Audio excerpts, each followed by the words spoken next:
माना जाता है कि इतिहास अपने आप की पुनरावृत्ति करता है।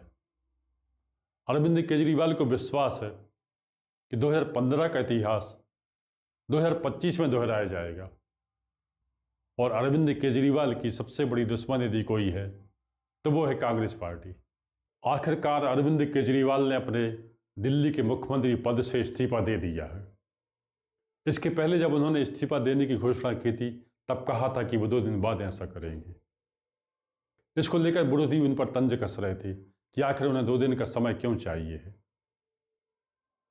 उनका कहना था कि अरविंद केजरीवाल कह देंगे कि उन्होंने विधायक दल की बैठक बुलाई थी और सारे विधायकों ने कह दिया कि नहीं, आप इस्तीफा नहीं दीजिए, और फिर केजरीवाल कहेंगे विधायकों की बात तो मैं काट भी देता, पर दिल्ली की जनता ने कहा है, उन्होंने आदेश दिया है कि वो अपने पद पर बने रहें। हालांकि ऐसा नहीं हुआ। अरविंद केजरीवाल ने अपने पद से इस्तीफा दे दिया। उनका कहना है कि वो दिल्ली की जनता के सामने जाएंगे और उनसे कहेंगे कि यदि वो ईमानदार हैं तो उन्हें वोट करें। यानी अरविंद केजरीवाल अब सीधा सीधा विधानसभा चुनाव के मैदान में उतरना चाह रहे हैं। इसके पहले 2013 में जब आम आदमी पार्टी ने दिल्ली के विधानसभा चुनाव में अपना कदम रखा था तब अरविंद केजरीवाल ने दावा किया था कि वो कांग्रेस पार्टी से समर्थन नहीं लेंगे।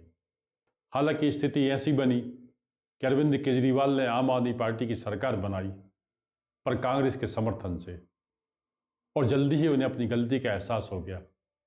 49 दिन बाद उन्होंने अपने पद से इस्तीफा दे दिया था। फिर दिल्ली की जनता से उन्होंने माफ़ी मांगी। एक तरीके से दिल्ली के वो एक एक घर गए, जनता से कहा कि उनसे गलती हो गई है, उन्हें माफ़ करें और एक बार फिर से चुनने का अवसर दें ताकि वो दिल्ली की जनता की सेवा कर सके।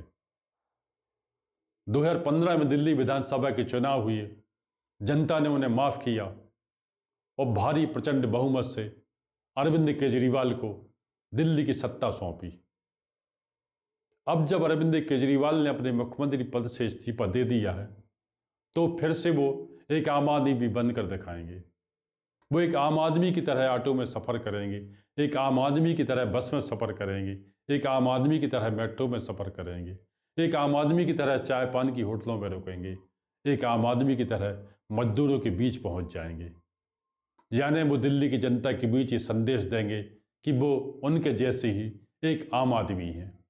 और जैसा कि 2015 में दिल्ली की जनता ने उनको चुना था, वैसे ही दिल्ली की जनता 2025 में फिर से उन्हें चुने।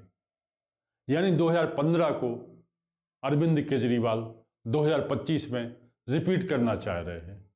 अरविंद केजरीवाल एक बात भी अच्छी तरीके से जानते हैं कि दिल्ली राज्य के विधानसभा चुनाव में उनकी सबसे बड़ी दुश्मन है कांग्रेस पार्टी। क्योंकि 2013 में जब अरविंद केजरीवाल ने आम आदमी पार्टी की सरकार के तहत दिल्ली मुख्यमंत्री का ताज संभाला था तब उन्होंने कांग्रेस पार्टी को ही सत्ता से बाहर का रास्ता दिखाया था। और राष्ट्र की राजनीति में राहुल गांधी का जिस तरीके से प्रादुर्भाव हो रहा है वो कहीं ना कहीं आम आदमी पार्टी के माथे पर चिंता की लकीरें पैदा कर देता है। राहुल गांधी की लोकप्रियता से कहीं ना कहीं देश के अल्पसंख्यक वोटों का एक जुड़ाव कांग्रेस पार्टी के साथ होता दिखाई देता है। दिल्ली के एमसीडी के चुनाव में ये बात उभर कर भी सामने आई है। इसको अरविंद केजरीवाल ने बेहतरीन ढंग से महसूस किया है। इसी वजह से उन्होंने अपनी जगह पे आतिशी सिंह को दिल्ली का मुख्यमंत्री बनवाया है। इसकी बहुत बड़ी वजह तो ये है कि आतिशी सिंह के माता पिता के साथ एक विवाद जुड़ा हुआ है कि उन्होंने अफजल गुरु के समर्थन में कैंपेन चलाया था।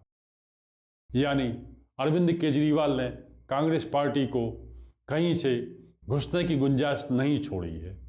अब रही भारतीय जनता पार्टी की बात, तो भारतीय जनता पार्टी के पास अभी कोई स्थापित नेता दिल्ली में नहीं है। बाहर से कोई नेता आके दिल्ली विधानसभा के चुनाव में अपनी एंट्री करेगा, अपनी जगह बनाएगा, तब तक केजरीवाल बहुत कुछ कर चुके होंगे। तो आज के लिए इतना ही।